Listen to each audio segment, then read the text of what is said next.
Robert Harold Thompson was our father. My sister Janine and I are privileged to share with you his story of Kennecott, Alaska. I am his son, Bob. Bob and I grew up hearing Dad's tales of Alaska and the time he spent there many times over the years.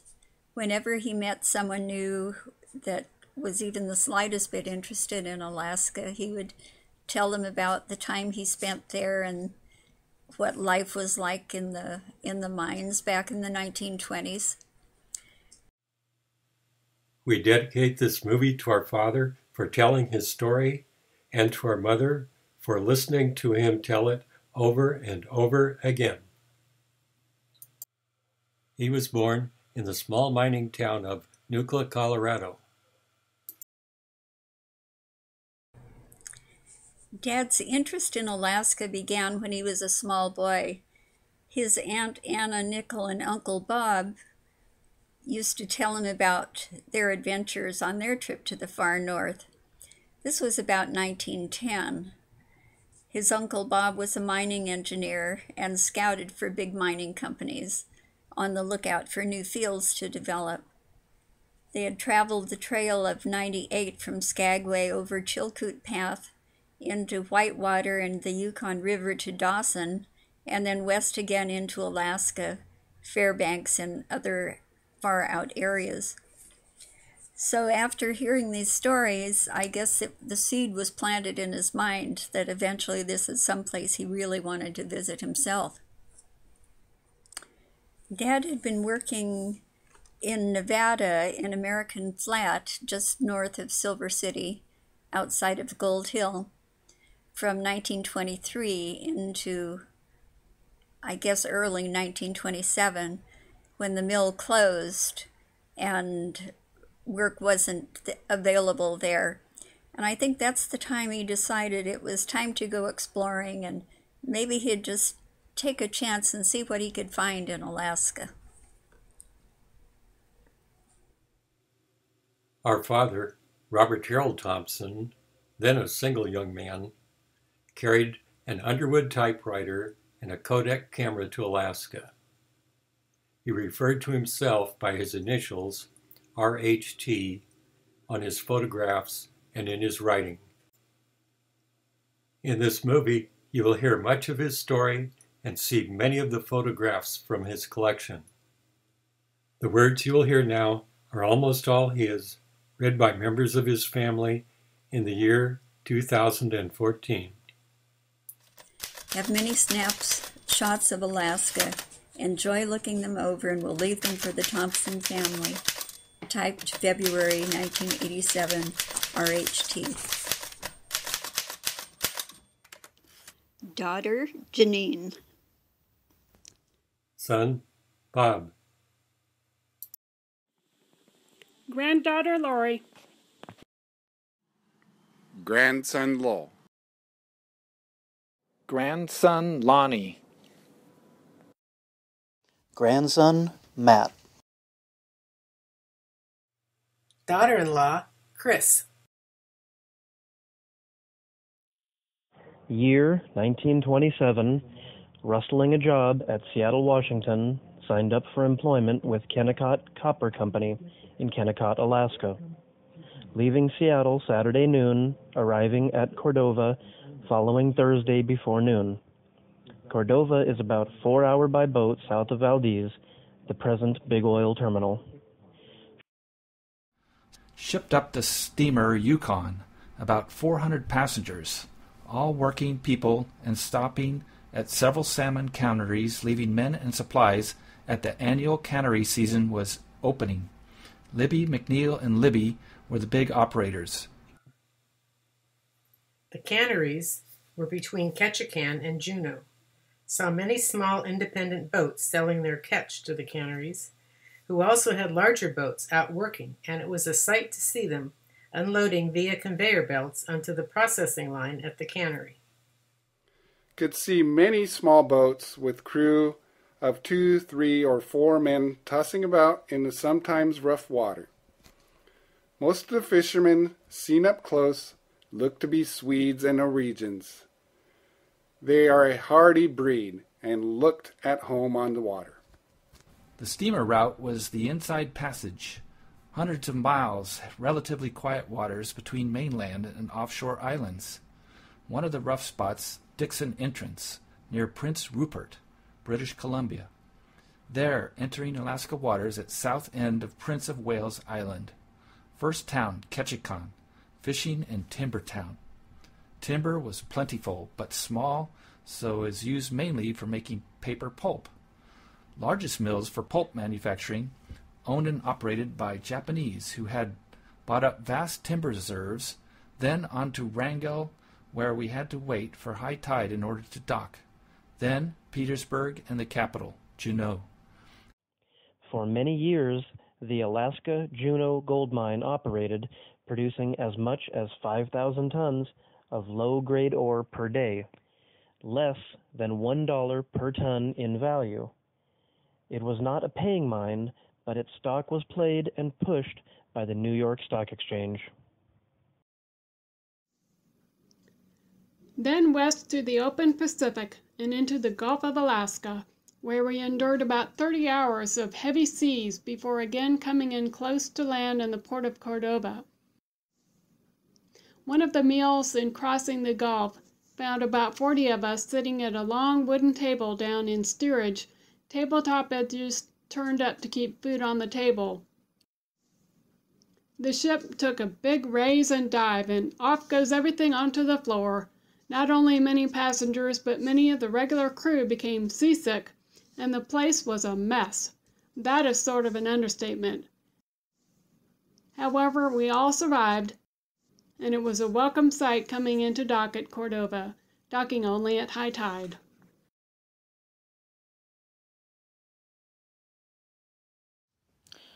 So ends the boat ride. Then boarded the Copper River and Northwestern Railroad for the 196-mile trip to Kennecott. The train went from Cordova northward alongside the Copper River to Chitna, where it made an overnight stop. It then turned eastward and traveled on to McCarthy and Kennecott, the end of the line. Kennecott is now within the Wrangell-St. Elias National Park and Preserve. Railroad owned by Kennecott Copper Company, the building of this railroad was the theme of a well-known book by Rex Beach, The Iron Trail. Fare to Kennecott was $23, which was returned to you if you worked 3 months. Freight rate listed at $1,000 per car carrying 40 tons. Few miles inland, we passed a U.S. Navy weather station, just a few tin buildings flying U.S. flag. Have many times thought of the lonely life the caretakers must have had. Soon we were in deep snow and drifts, wind howling, could not see out the train windows because of snow depth. Train stalled, spinning wheels on icy track. After an hour or so jiggling back and forth, putting sand on the rails, got to moving again. So on to the town of Chitna, where there was a train roundhouse for repairs and maintenance. We stayed there overnight. Always took 2 days to make the 196 miles. There we crossed the Copper River on a wooden bridge. 2 to 3 weeks every spring during ice breakup, the center section over the main current is blasted out to let the ice move downstream. So no train service till that is over and the bridge repaired. One year, they tried getting mail across on ice above the bridge, but no luck, as 2 men drowned in the attempt and also lost all our incoming mail for that week. Once a week we had mail, Saturday, so we looked forward to that special day. Seattle papers were our mainstays for reading material. My subscription to Time, the weekly news magazine, paid off as it made me winner in election of Franklin D. Roosevelt, and Time gave him a good chance, so my small bets won. McCarthy and Kennecott were reached at the far side of the Kennecott Glacier and River. Dad circled the location of the Erie mine above them. The Jumbo and Bonanza mines were farther up the mountain. At the lower end, moraine, great mounds of gravel accumulated.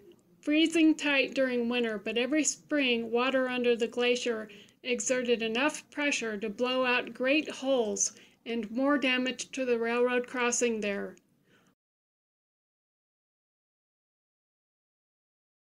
Also, at that location is the old-time mining trading post of McCarthy. Just a couple stores for gold miners. One was owned and run by an old man who had been there so long even the old-timers could not place a date. A post office, the U.S. Marshal's office, a couple saloons, and a couple honky-tonks.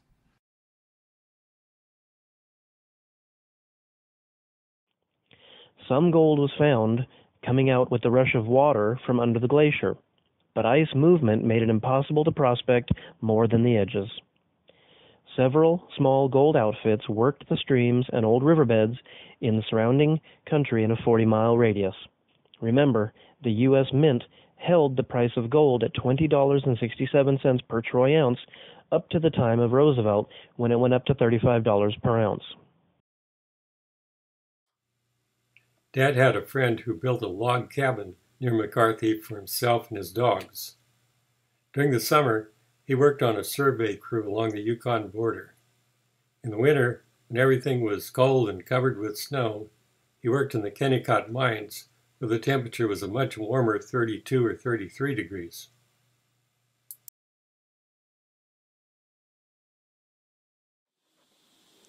Kennecott, a company town. Elevation 2,000 feet.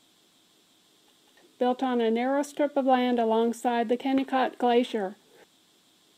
General store, post office, and hospital. Mill and ore loading arrangement for shipping high-grade ore from their 4 mines, Bonanza, Motherlode, Jumbo, and Erie. All up on the mountainside directly above camp. Mines at about 6,000 feet elevation.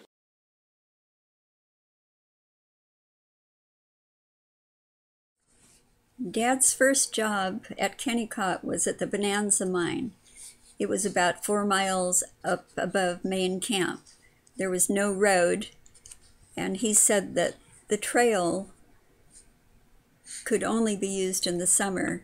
Connection was by a 4-mile-long aerial tramway, which carried everything that was to be used at the mine and then brought the ore down.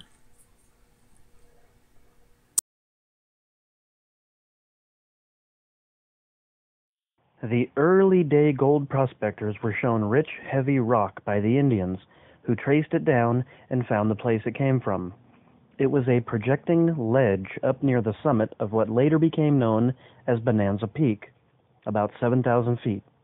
The ore was copper, gold, and silver. A spot about 50 feet was exposed. Eventually it came under control of the Guggenheim family and is presumed to be the beginning of the Kennecott Copper Corporation. Their interests were developed and so became the Bonanza Mine. Later acquired adjoining mining claims of Motherlode, Jumbo, and Erie, all later connected by some 90 miles of underground inside the mountain workings. During World War I, they were the big suppliers of copper for the Allies. Finally pretty well worked out and shut down for keeps sometime during the mid-30s. When they left, the rails were pulled off the tracks and camp, mill, etc. abandoned. These mines are rated about the top for safety. Never to my knowledge was a man killed underground. Only fatality known was a watchman caught in a snow slide while on building inspection. Mine's mean temperature was 33 Fahrenheit year-round. Few places in the main shaft above 600 feet level would freeze skim ice on water buckets kept for miners' use. One tunnel, about 5 miles long, went from Erie Mine through mountain coming out on steep side of an immense canyon. There were heavy iron doors at some exits to control drafts and keep circulation of air. Also, part of the fire control system, very little wood used except in main shafts and for laying track for one ore transfer cars pulled by battery-powered engine, called the steel mule. For several months, that was my job, moving ore from places of origin out to the main shaft for hoisting to the surface. Bonanza could accommodate about 300 men, size depending on copper market and production requirements. Wages were same as Butte, Montana, which at one time led the copper industry in the USA. When copper was low, $4 per 8-hour day. At times it went to $6.25. We paid $1.25 per day board and room. Men furnished their own blankets. Rooms were mildly heated 6 a.m. and turned off 11 p.m. Steam heat from adjoining boiler house. Oil came in 50-gallon drums. Our water was either melted ice or was sent up from main camp. Camp also kept 4 big Holstein cows, and it was the camp joke that the one bull kept there had the best job in Alaska. Working shifts mostly spaced to allow 4 hours between, to allow for a change of air after blasting, which occurred at the end of each shift. Air compressors piped air in to run pneumatic drills and blow out powder fumes. There are several tunnel entrances into the mines. The Bonanza entrance we used was only 30 feet from the bunkhouse door, so weather conditions were no bother to us other than the occasional power failures. One well-remembered one was when it caught a bunch of men working 2,800 feet down, the lowest part of the mine, and we had to climb stairs and ladders all the way to surface level. Dad and some of the other men helped repair the downed power lines. He had some big shoes and warm clothes. Work done, they could pose for an Alaska picture. "1 a.m. the fire alarm sounded, and smoke was rolling out and up the main shaft through some of the old working and into the outside air.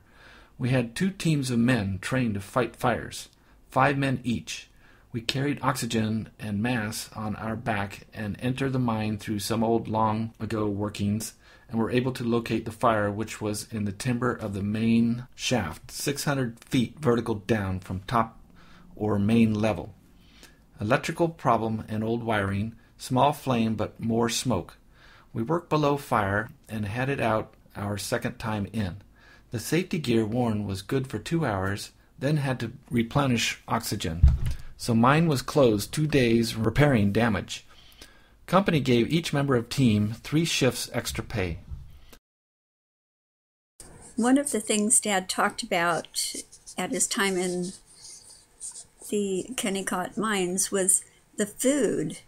These were hard-working men, and the conditions they were working under were tough, and so they fed these men well. He said that at the 1200 level there was a room which accommodated 80 men. It was blasted out, and that was set up as a mess hall for the mid-shift lunches. Food was brought in from the main kitchen at the surface, and soup was brought in 5-gallon milk cans. Hot meals always good and plentiful, heavy on roast beef and gravy and potatoes. Sundays the cooks made ice cream for supper.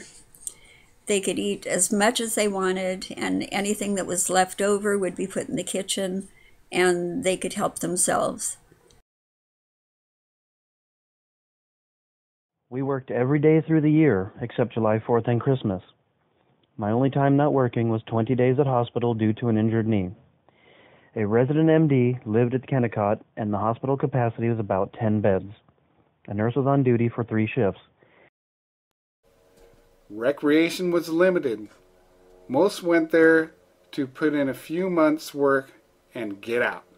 Many were addicted to gambling, and every night poker games were the big thing.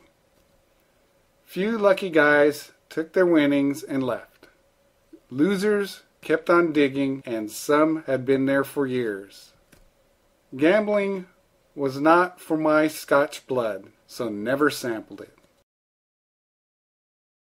A couple of pool tables were always busy as we would take turns about playing, and that was one of my favorite pastimes.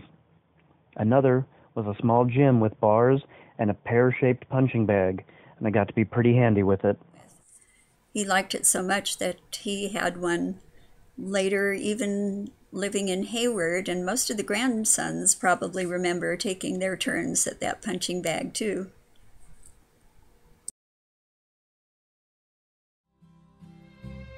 The Northern Lights, Aurora Borealis, were terrific and many times put on beautiful shows. The first time witnessed one coming out of the mine about midnight. I was tramming, pushing mine cars of waste, outside, dumping down into a big deep canyon. About every 15-minute intervals, the whole horizon was like a flame with moving rays of many colored lights shooting up like huge searchlights. That was one night that really impressed me. Another time they put on a great display was when viewed from bunkhouse, and the lights were intense and showed any and all color combinations you could imagine. The whole skyline seemed to be aflame, and we could hear crackling sounds and, believe it or not, strains of music like an orchestra dominated by violin highs and low notes. It was phenomenal. One old-timer friend came out to see them. He had lived in Alaska 50 years and said this was the greatest display he had ever seen. This man, Sam Means from Missouri, nicknamed Phonograph Sam because of his gift of gab, was a particular friend. He owned a gold mine claim near McCarthy, and during summer worked it, then worked regular mines during winter. He had a hobby of taking color pictures, not common way back in the late 20s, and sent to France for that special film. He had shipped north on a trading ship as a young man. Said ship living was so bad he jumped overboard near an Indian fishing camp and lived with them a couple years. After 2 years steady at Kennecott, got restless about seeing more of the country. Alaska is more than double the size of Texas, and at that time population was about 64,000. So quit and went to Chickna and landed job as a truck driver doing summer road maintenance on the Richardson Highway, a military road, Valdez to Fairbanks.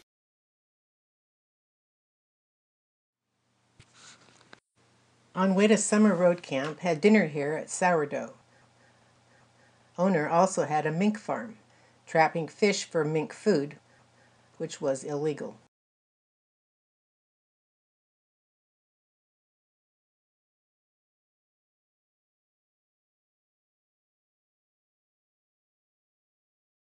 Our camp was at Paxson Lake, about halfway between.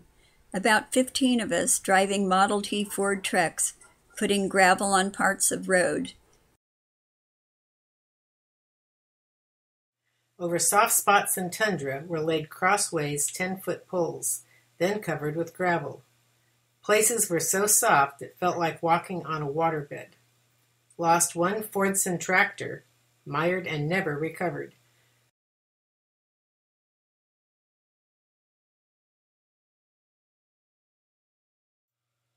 No trace of gold found in this bank. Miles of gravel under the tundra. Could dig only the top 3 feet of gravel. Below that, it was frozen. Broken cable on a power shovel. Smashed truck. No one hurt. Driver must be off truck when loading. It was the only truck accident that summer. Paxson Lodge Roadhouse on Paxson Lake. Our summer, 1929, road camp was near here. Lake about 12 miles long. Easy fishing and plenty of it. Caught one over 3 feet long. Camp cook served it to our road crew. Swimming. Our camp near edge of timber. 2 feet surface water, fairly warm. Below that, much too cold. Curly, kid from Oregon, camp hair cutter. George Todd's food cache on Paxson Lake, built high off ground to keep the bears out. Small black bears, but they could sure wreck a food supply that was not well protected. Todd backpacked from here a few miles back to mining claims on Slate Creek. From Paxson Road Camp saw late-leaving straggler groups, 10 to 20, heading for the Arctic in May. In October, saw small bands coming south to winter along Copper River valleys. During winter months, would number in the thousands. At Prospector George Todd's camp, we were treated to a big feed of caribou steaks and sourdough biscuits. Great meal, but 3 hours later was hungry again. The caribou meat don't stay with you like beef.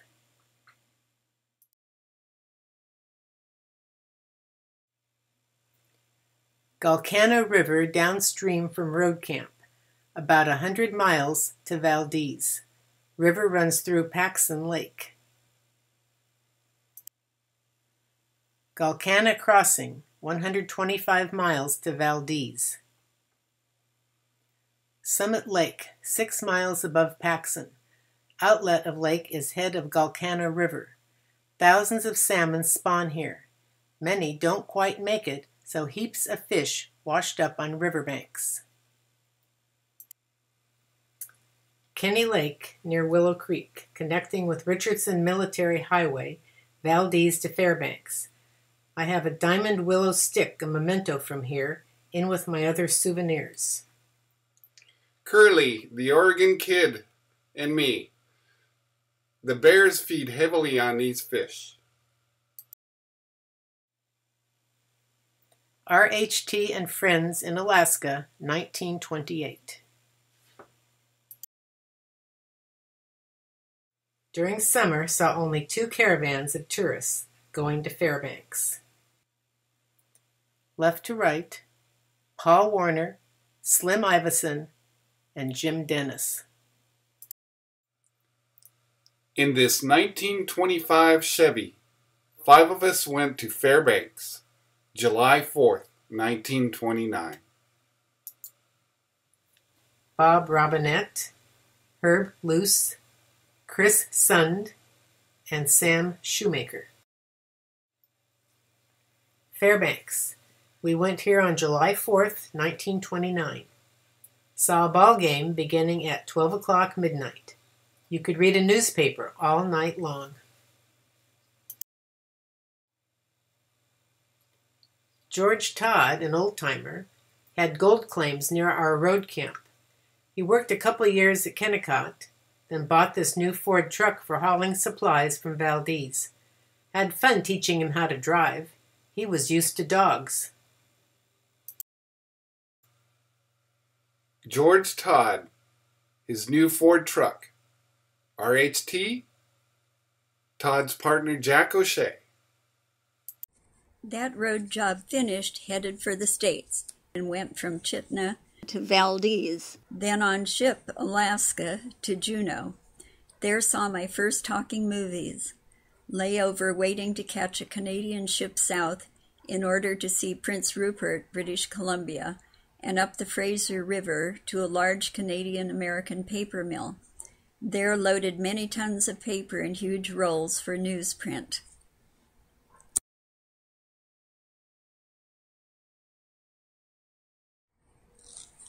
In March of 1930, Dad returned to the mines there at Kennecott after having spent some time in Nevada and California visiting relatives and friends and finding odd jobs here and there. So the Depression was on and jobs were scarce, and it seemed like that would be a good place to ride it out through those lean years. And he did, in fact, find good work there, and it was steady. Returning to the mines for my second time in March 1930 was like being home again. Familiar faces and places, not to leave until October 1932. Have worked at most every job pertaining to mining, but this time soon was operating hoists, which took in all 4 mines a few months at each. Some hoist operators had been on the same job for months and wanted to take trips outside, etc. Spelled them off so they could have their trips. Several times this happened and worked out fine for all. The hoists were all electric, 250 horsepower motors. One I liked best was on the 1250 level of the Motherlode mine.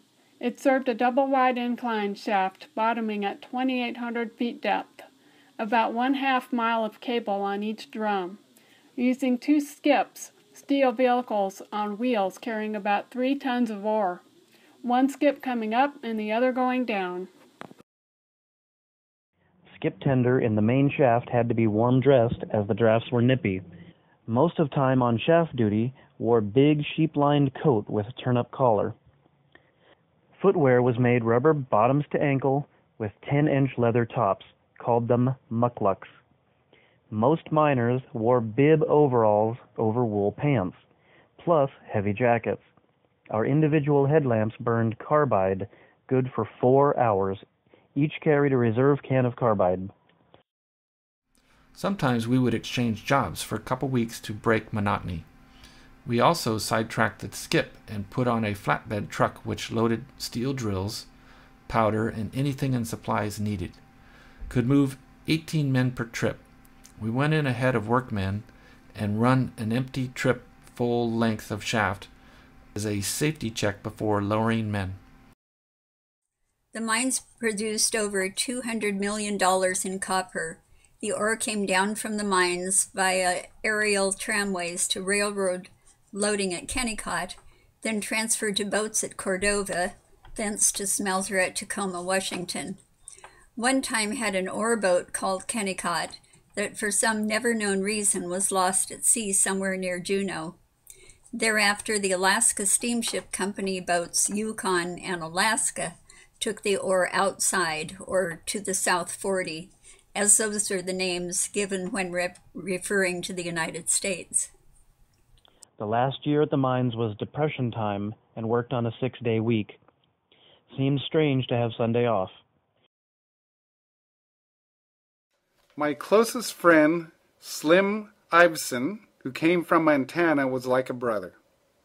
We hiked a lot when weather permitted, as Bonanza Camp was bare from last week in June until mid-September. He had served in U.S. Army in horse cavalry on the Mexican border and related some great experiences. Loved guns, had several. We had done much target shooting down on Glacier. Would fire a 30-06 rifle into the face of huge ice blocks, and down would come tons of ice crashing. We thought it fun. We each had 22 automatic pistols and loved to shoot targets. Slim came to Nevada to visit Carrie and me, and we kept him with us a couple of months. Slim loved those big buckwheat hotcakes Carrie made. When he left again for the north, he gave me a new 22 Colt 6-shot revolver mounted on a 38 frame. A prized possession. Slim sometimes carried considerable cash, and because we never again heard from him, have wondered if he met with foul play. He was much impressed with a lady friend of ours at Silver City, and she too was expecting and hoping to hear from him. We'll always wonder about this. Only other time off from steady work was with Slim, and a couple of other guys to go on a mountain sheep hunting trip across glacier through 4th of July Pass to far side of Mount Regal. Narrow pass, and came to a big mudslide. Our pack horse we tried to force across, and he got mired and panicked, almost lost him, and had to retreat across moving mud. So camped for the night. Big supper, bacon and eggs, and slept like a log. Several types of ore found in various veins. Lucky to get my bit. Still have a few pieces. One particular friend gave me some articles he made from a heavy black ore called silver glance. Best was a pen holder for desk.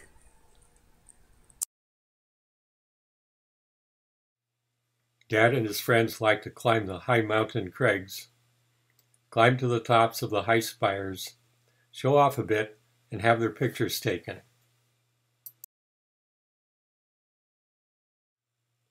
He said the hard part was getting back down. Dad and Slim built 2 rock monuments on a nearby peak.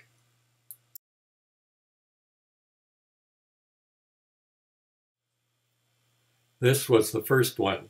It was blown down in a storm. Dad said it wasn't wide enough at the base. They climbed back up the peak and built this larger monument, shown here at less than half its finished size. We built a 10-foot rock monument on a high point near Bonanza Mine, using an 8-foot length of blast, twisted drill steel for center pole, made a banner for top of the galvanized steel roofing, could be seen for several miles. We'll guess it's still standing as it was heavy built. 60 years later, in 1990, Chris and I visited Kennecott and the Bonanza Mine. From the Bonanza, we could look across at this peak and see Dad's monument. We took the photograph and brought it home to show him. Now that's looking pretty much south at this peak over here.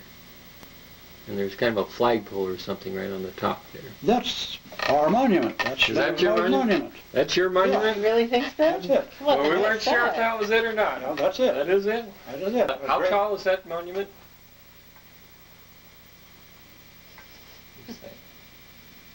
Well, from the base up here, I think it would have been about 8 feet. Okay. That's about as high as we could reach up with rock. Uh-huh. Okay. Well, it did show. It was And then certainly the pole you an had on top of that, how high did that We be? had the pole, it would have been, could have been as much as maybe 6 feet above that. Uh-huh. And that pole was a piece of drill steel, about so big around, the heaviest steel they had. Mm-hmm. And it had been caught in a blast in the mine where it got twisted so bad that it wasn't true. You know, it run sort of spiraled. Mm-hmm. And they would sidetrack it until such time as there was a possibility of getting it straight. In the meantime, we snitched it, Slim and I, and we carried it over there. You carried it. How long did it take to carry that thing over there? Oh, we probably carried it over one night, Yeah. a piece of steel, one on each end of it. I mean, we all looked at that and thought, no way. Yes, that's it. That can't be it. That's it. You sure? We'll look again. I'll look again. Okay, well, I got on the video. We'll look again. Oh, that looked impossible. It certainly did. No, that's it.